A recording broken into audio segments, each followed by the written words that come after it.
VA claims for prostate cancer. How do you get the highest possible VA rating for prostate cancer?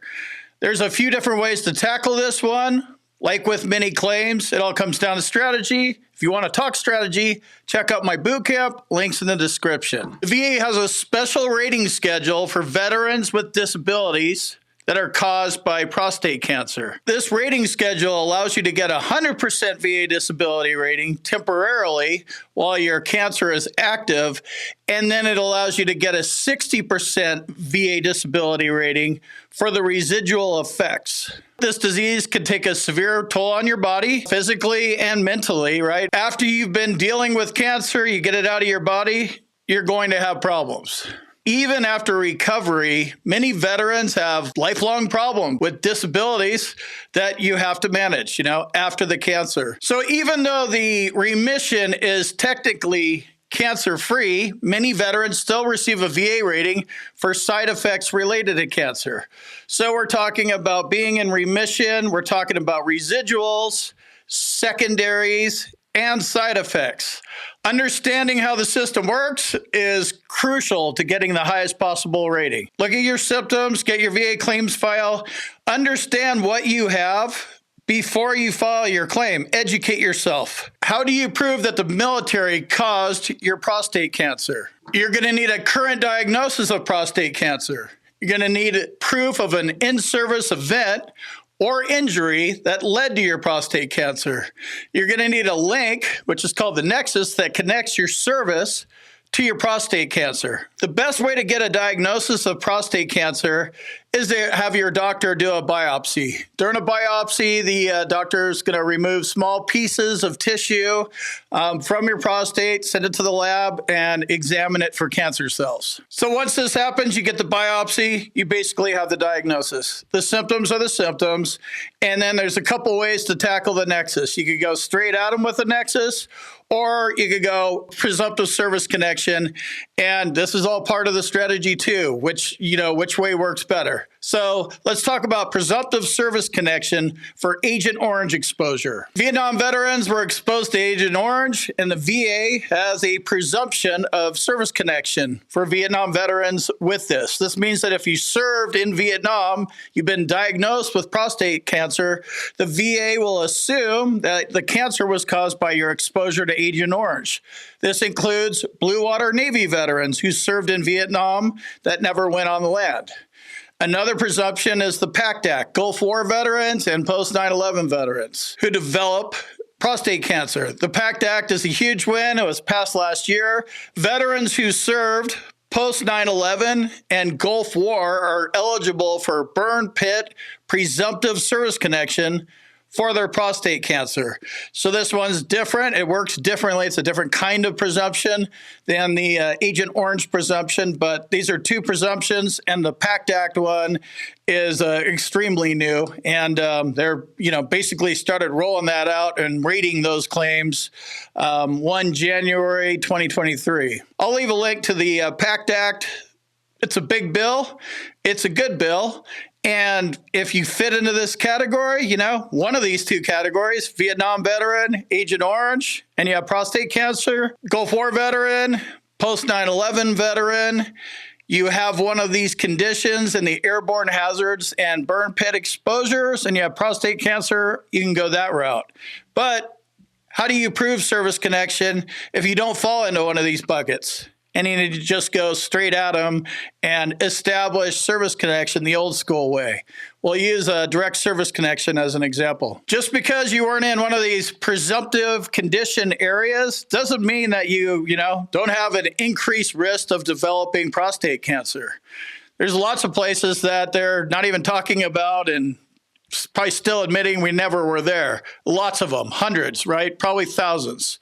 So to establish direct service connection, you need a current diagnosis, current symptoms, and the nexus is going to be the thing that's different. With presumptive service connection claims, the nexus is given. It's built into the presumptive nature of the claim. If it's not presumptive, then you need to have the nexus. Get your doctor to write that your current diagnosis of prostate cancer is related to your military service because of whatever the reason was. And he's going to make it on a at least as likely as not basis. There's a few ways that you can strengthen your claim if you're going direct service connection route. Show that your cancer began while you're still on active duty service. That's probably the strongest way to do this. If you have any screening or testing that shows that your cancer began while you were still serving, this will help prove your case. If your doctor is willing to provide a statement linking your cancer to your military service, this is going to strengthen your claim, and this is the nexus. This is one of the 3 elements you need to establish service connection. So this is a huge way to do it as well. If you're claiming exposure to toxic substances, naming the chemicals and the dates you were exposed to the toxins will help the VA decide in your favor for service connection. Include this in your evidence to the VA versus just putting toxic exposure. Be specific as possible. Several appeals in the past, have directed the VA to help veterans find out which specific toxins they've been exposed to. Speaking of appeals, if your VA claim for prostate cancer was denied, one of your options is to lawyer up. If that's the route you want to go, check out the sponsor of today's video, Hill & Ponton, links in the description.